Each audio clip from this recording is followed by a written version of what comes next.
내 감정에 책임지기. 오렌지를 예로 들어볼까요? 오렌지를 쥐어짜면 무엇이 나올까요? 물론 오렌지 주스가 나오겠죠.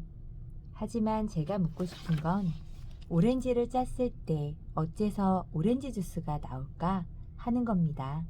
답은 당연히 그 안에 그게 있으니까겠죠. 이때 누가 오렌지를 짜느냐가 문제가 될까요? 어떻게 짜는지, 어떤 도구로 짜는지, 아침에 짜는지, 저녁에 짜는지가 문제가 될까요? 그렇지 않습니다.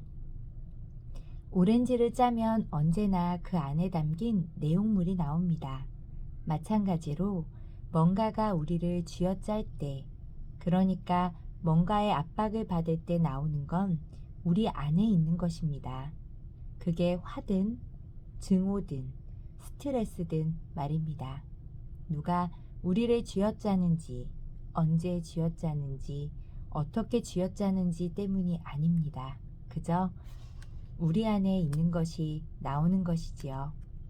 내 안에 없는 것은 밖으로 나올 수 없습니다. 내가 처한 환경과는 상관이 없습니다. 고속도로를 달리는데 누군가가 위험하게 끼어들어 미친 듯이 화가 났을 때 사실은 누군가가 끼어들어서 화가 난 게 아닙니다. 내 안에 있는 게 밖으로 나온 것일 따름입니다. 그러니 안에 있는 것을 밖으로 내보내지 않는다면 누구도 우리를 화나게 하지 못합니다. 당신이 동의하지 않으면 누구도 당신에게 열등감을 느끼게 할 수 없다. 엘리노어 루스벨트가 한 말입니다. 전 이 말을 참 좋아합니다. 누구도 나를 우울하게 만들 수 없습니다. 누구도 나를 화나게 할 수 없고 마음 아프게 할 수 없습니다. 누구도 내 안에 없는 것을 만들어낼 수는 없습니다. 우리는 모두 자신에게 일어나는 일에 대해 어떤 소리를 가지고 있습니다. 그 목소리는 우리 자신이 만든 겁니다. 직장에서 함께 일하기 싫은 사람이 있다면, 인간관계가 어렵고 늘 남에게 당하기만 하는 것 같다면, 자녀가 나를 존경하지 않는다면 먼저 자기 자신을 바라보며 이렇게 물어보세요. 나는 어떤가? 어떻게 해야 피해의식을 느끼지 않을 수 있을까? 어떻게 하면 저 인간을 바꿀 수 있을까? 어떻게 하면 세상이 달라질까? 이렇게 묻지 마세요. 내가 싫어하고 나를 화나게 하는 건 실제로는 내가 가진 증오이고 분노이며 화입니다. 모두 자기 안에 있는 겁니다. 다른 누구에게 있는 게 아니라 오직 나 자신의 것일 뿐입니다. 저 사람이 나갔기만 하면 이렇게 화가 나는 일도 없을 텐데 우리는 화가 나면 종종 이렇게 남 탓을 하죠. 하지만 깨달음의 여정에 들어서면 흥미로운 일이 일어납니다. 내 화를 돋우는 행동을 하는 사람이 나타나도 내 문제가 아니라 그 사람의 문제로 보게 되지요. 그리고 이제는 자신이 싫어하는 행동을 하는 사람에 대해 스스로 할 수 있는 대응 방법을 생각하게 됩니다. 저 사람은 저 사람이고 저 사람은 자기가 옳다고 생각하는 대로 행동하는 것뿐이야.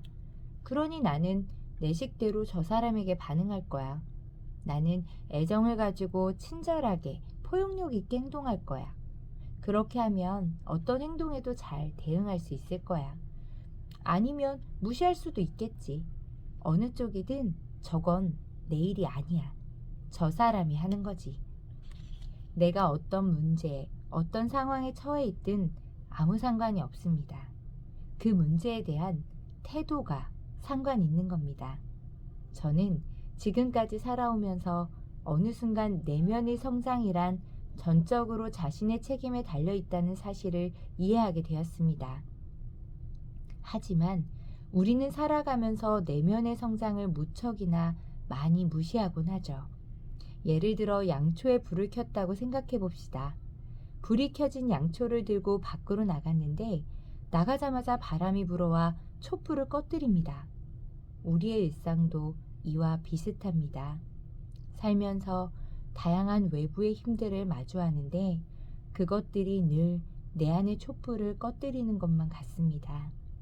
내 안의 촛불은 절대 흔들리지 않는다는 확신을 가지고 살아가세요. 살다 보면 통제할 수 없는 외부의 사건들이 수없이 일어납니다. 질병이든 사고든 예기치 못한 인생의 태풍은 언제든지 몰아칠 수 있습니다. 그럼에도 내 안의 촛불은 오직 내가 가진 고유한 것입니다. 세상이 나를 소외시키거나 무너뜨린다고 생각하지 말고 나를 위해 돌아가고 있다고 생각하기로 선택할 수 있습니다. 어쩌면 우리가 인생에서 궁극적으로 도달해야 하는 건 밖에서 무슨 일이 벌어지든 강하고 밝게 살아가야 함을 아는 것, 그와 같은 내면이 성장일지 모릅니다. 다시 한번 말하지만 자신에 대해 주인의식을 가지세요. 내 인생은 내 것입니다. 내면에서 혹은 바깥에서 무슨 일이 벌어지든 전적으로 나에게 달려있음을 깨달아야 합니다. 모든 일은 나 자신에게서 비롯됩니다. 오늘도 나로부터 시작되는 시간을 보내길 바랍니다.